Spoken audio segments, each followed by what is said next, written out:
Maybe a top 5 defense, though.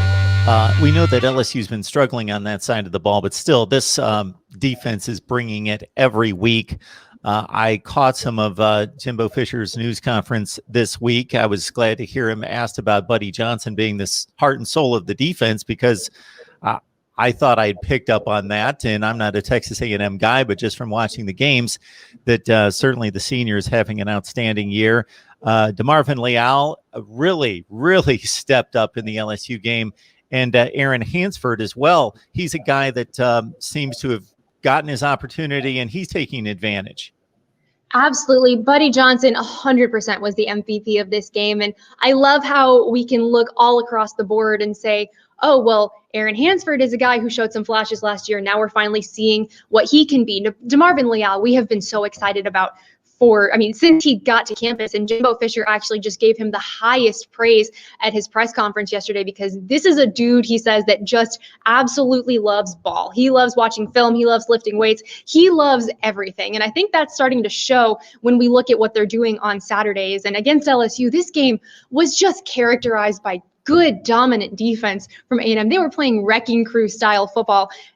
Buddy Johnson was actually asked about that at the press conference as well. And he said, well, we like to have our own identity here, but that's exactly what it's looking like, though. They just wreaked havoc on the LSU quarterbacks, and the development of this pass rush has been so fun to watch. A&M was credited with 9 QB hurries. They had 5 tackles for loss, and I think they lead the SEC in that category. They had 2 interceptions, one of which Buddy Johnson returned for a touchdown. They're leading the SEC right now in total defense. I think they're in the top 3 against the run and in scoring defense. I think Mike Elko, the Aggies defensive coordinator, is not getting enough credit for what he has done with this team in 3 years. I mean, it was completely lopsided, 2 different stories on both sides of the ball. But you know what? At the end of the day, they hadn't played actual football in 3 weeks, and it was rainy and gross. We knew it was going to be rough.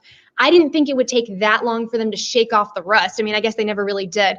And not that it's an excuse per se, but I believe that the reason is because there were a dozen players that weren't even practicing because they were in quarantine until the Sunday before the game. And so this was a very lopsided, interesting game. The good news is that A&M was in control. There were some bright spots. There were some not so bright spots. But at the end of the day, Jimbo Fisher is now 2-1 against LSU at Texas A&M. And that is a huge thing for this program.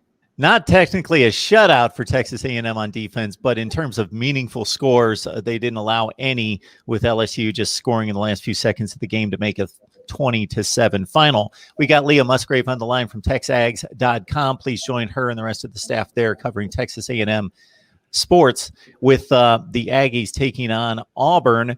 So I think the SEC scores seem to justify each and every week why Alabama's the number 1 team in the country. They put down A&M by 4 scores. They do the same to Auburn last week, but the Tigers will certainly be a difficult challenge on the Plains. Bo Nix and company and Jimbo Fisher taking on Gus Malzahn in their yearly battle of offensive minds.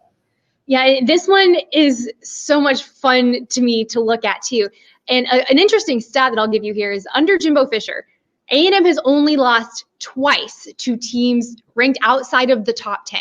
And so in year 3 under Jimbo Fisher, this is not a game that the Aggies should lose. But at the same time, this could end up being a crazy game where Gus Malzahn coaches a great game and Bo Nix plays out of his mind at home and Auburn ends up winning by 3 touchdowns. And honestly, it's hard to say after how A&M has played Auburn in recent years. And A&M is going on the road where they have struggled in the past. The last time in 2018, I remember A&M was up by 10 with 5 minutes left and they gave up 2 late touchdowns and they lost. And that loss does not sit well with this team. So I know they don't like the word revenge, but I know that they're looking to kind of clean up some unfinished business in Auburn, Alabama.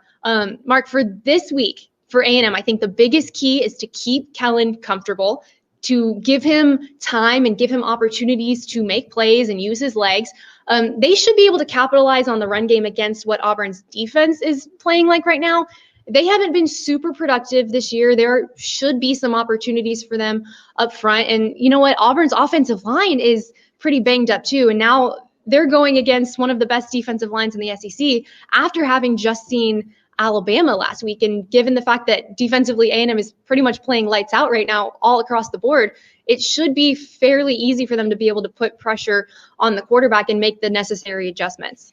Yeah, if I remember that game 2 years ago in the Plains, as you state, 10-point lead, 5-6 minutes left in the game, actually driving again close to the red zone to get another score. Kellen Mond throws a bad pick, and then Auburn cashes in with 2 touchdowns in the final 5 minutes to take home the victory. And Auburn goes to Kyle Field last year as well and picks up a win. Got Leah Musgrave on the line from TexAgs.com breaking down the Aggies for us. Leah, we appreciate you stopping by. Enjoy the game this weekend. Another huge one for the Aggies as they continue their march to complete a 1-loss season.